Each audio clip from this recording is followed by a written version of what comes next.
Before you buy that waterfront dream home in Southwest Florida, ask yourself this: will your boat actually fit at the dock? Will you be able to reach the Gulf without hitting a bridge or a shoaled canal?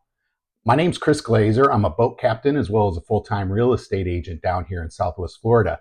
I am going to give you 18 essential questions to ask before buying a boat-friendly home that could save you thousands of dollars. So today I'm going to give you the exact questions to ask so you don't end up with a dock you can't use or a canal that you can't navigate. So we're going to start with dock and lift questions, and I get these all the time. A lot of my buyers are boaters, fishermen. They're looking at all kinds of different vessels. So dock and lift tend to be really important when they want to store their vessel at their house. And one of the big things is the dimensions of the dock as well as the lift, and permitted. So I mean, that sounds basic, but not all docks are legally built. You should verify whether permits were actually issued with the city or the county that the house that you're looking at is in. Number two is, what is the lift capacity? And does it match your boat or the intended boat that you're looking to purchase? So if you're buying a 10,000 pound or buying a house with a 10,000 pound lift, and you find out that your boat weight is 12,000, that could be a 5-figure mistake. And of course, you'd love to try to avoid that. Number three, is the dock made of pressure treated wood or composites or something else? This not only affects the lifespan of the dock, but it could also lower your insurance if it's built with some of those newer materials. Number four is the lift operational. I see this all the time. There's a lot of houses with lifts, but then when you get to the house, you see that either the bunks need to be replaced or the motors are burnt out. There's just a number of things. So not every house that you go to is going to have a working lift. It'll say it has a lift, but you definitely want to make sure that you don't inherit an $8,000 repair bill for your boat lift as soon as you take possession of the house. So next we're going to talk about canal and waterway access. And this varies to extremes down here in Southwest Florida. So number five is the canal Gulf access, and is it direct or indirect access? And you're going to find some of the properties, especially here in Cape Coral, when you look at them on the map, doesn't look like it's really all that far to get out, say, to the river. But then you also have to take into consideration there's speed restrictions, so you just can't go racing through these canals, like you're out on the open water. And believe me, I've seen people who have never boated here before or have, rented a boat and don't know the rules and find themselves getting in trouble. So number six is, what is the depth at mean low tide? And what does that mean? Well, tides fluctuate here. We, have some tides where the water gets really high back in those canals, and tides where it gets really low.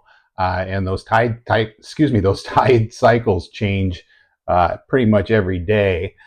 Don't try to say that 3 times really quick. But anyway, I guess where I'm going with this is you just don't want to be stuck at home on a day you want to get out and go fishing when the tide's way too low to get your boat out. And so you just have to take those things into consideration. Now, we did touch on this briefly, but bridges is number 7. And you just want to make sure you have clearance so your boat will fit. I've seen it where I've had clients literally just fall in love with a particular house, and then come to find out we measure how high the bridge is and how high their boat is. And if they've got T-tops or a fly bridge, it just won't clear. So we just have to make sure we know if there's going to be any bridges. Number 8, are there any seasonal waterway restrictions, dredging issues, or shoaling problems? And really, what happens down here, we have a lot of very shallow water down here in Southwest Florida, and there's areas where certain channels may have to get dredged on a regular basis, and even on some of the main channels coming in and out from the Gulf into our intercoastal, we see some of that shoaling as well, where the sand, the waterways just change, so they're constantly evolving. You might find one month, you come down here and you see that there's no issues whatsoever coming in from the Gulf. And then the next time you come through, you'll find that the channel's filled with sand and silt, and next thing you know, you're scraping the bottom. Uh, the other part too is I mentioned seasonal waterway restrictions. We have manatee zones down here, and the manatees are really active in the spring and in the early summer months. They spend a lot of their time during the winter in the river system and in deep into the canal systems because the water's warmer. So, seasonally, you're going to find that you may be able to go 25, 30 miles an hour in certain zones, whereas then it changes to no wake. So just got to keep those things in mind. So next we're going to talk about property rules and neighborhood restrictions. And so number 9 is the property governed by an HOA, or do they allow boat storage or lifts? You're going to find some waterfront communities, don't want boats visible, as well as trailers, or even boat lifts. So you just have to be aware of the rules when it comes to the HOA. So you're going to want to ask about permits as well as easements and environmental zones, especially around mangroves. Now, mangroves are protected. You want to, let's say, for example, you want to put in a lift or a dock, but you have mangroves out in front of your Gulf access home. Well, you're going to have to get a permit for that and hope that you don't have to really take out or modify those mangroves in any serious way. So just keep that in mind. So number 11 is, can you allow your short-term renters to use your lift or your dock? Some of these HOAs do not allow it, and so you just have to know what the rental policies are in those particular communities. So it's really important if you're looking at it as an income property. Now, number 12, are there setback requirements for docks or seawalls? Some municipalities enforce strict setbacks that limit how much dock you can actually build. I've run into this on some properties over the years where the original dock was set up for a 25-foot vessel with lift, and the new buyers are looking at a vessel, or have a vessel that's 32 feet long. Well, if the canal's wide enough, it's really not that big of an issue. Where you tend to run into problems is if there's not enough frontage, seawall frontage. Just keep in mind that you may have to be aware of the width of the canal, because that will affect the setback and how big a boat you can store behind your house. So let's roll on to the next section. We're going to talk about insurance and maintenance. And so number 13 is, is the property in a FEMA flood zone? And what does that mean for your insurance premiums? Well, waterfront doesn't always mean high risk, but flood zone AE, VE, or X can make a big difference in cost and coverage. Insurance costs are really important to a lot of people, because you know what, it can get really expensive, especially when you start looking at some of the older homes that are in areas with lower elevation. So that's going to lead us into our 14th question, and that is, what does flood and windstorm insurance cost annually?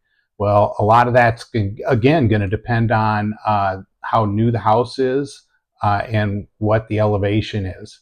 We find that a lot of the older homes that are not up to current elevation standards are going to have, especially if they have to write a new policy on flood insurance, it could get quite expensive.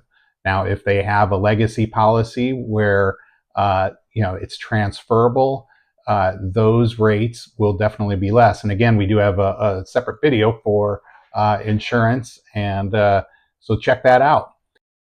So here we are. We made it to number 15. Who handles dock maintenance and how much does it cost annually? Well, we've got a lot of companies in Southwest Florida that do basically annual maintenance on boat lifts as well as docks.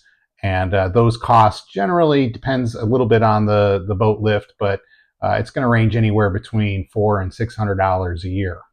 So the last section is lifestyle. Question number 16, how are you going to use your boat on a regular basis? Are you going to go fishing every morning, or are you looking to, go up to Cabbage Key for lunch, or just keep a pontoon there so you can take your friends and family when they come down to visit? You'll see on some of these new docks, I mean, it's like you've got their own, they've got their own seating area. I've seen a lot of these newer docks with a ton of space where you can put a tiki out there. I mean, people have run their television electric out there to the tiki so they can put a TV up on the dock, as well as, if you're a fisherman, do you want a fish cleaning station on the dock? I mean, these are all things that you have to consider. So number 17 is, can you launch kayaks, paddle boards, or jet skis from the property? And that's another thing that you will find with some of these homes. If there's a steep grade that takes you down from the house down to the seawall, there it might be very difficult to launch a kayak. So I do see a lot of the houses that are vacation rentals where they do have kayaks in place. There's usually an area where you can launch them from the seawall down to a dock, and just make it as easy as possible to get the kayak or paddleboard in and out of the water. So again, it's a lifestyle thing. Now, we're made it to number 18. The number 18 question that you might want to ask is, what marinas are in the area, or refueling stations that are nearby? If there's not a place to fuel up nearby your house, it could be an issue with the radius that you can actually travel. So keep in mind, you want to be hopefully close enough to a marina to refuel. And if you have a boat that you want to get maintenance, that's another thing you got to consider. Is there going to be a marina nearby to bring the boat for maintenance? Or there are a lot of mobile maintenance companies that will come to your house and do whatever maintenance needs to be done to your boat. So those are some of the best questions to ask if you're looking for a boater-friendly home.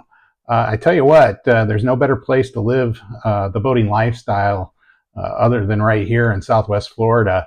Not every waterfront home is created equal, so you got to ask the right questions, and you'll buy with confidence instead of regret. If you're house hunting and want expert guidance from someone who knows the water and the paperwork, please reach out. My name's Chris Glaser. I'm a boat captain as well as a full-time real estate agent down here in Southwest Florida. If you like this video, click that subscribe button. If you just like the video, click the likes. We like those as well. We try to get videos out at least once a week. If you'd like to reach out, if you're in the process of either wanting to buy, sell, or invest in real estate down here, all of my contact information is in the description below. Hope you enjoyed the video today. If you have any questions, please reach out. This is Captain Chris. We are checking out.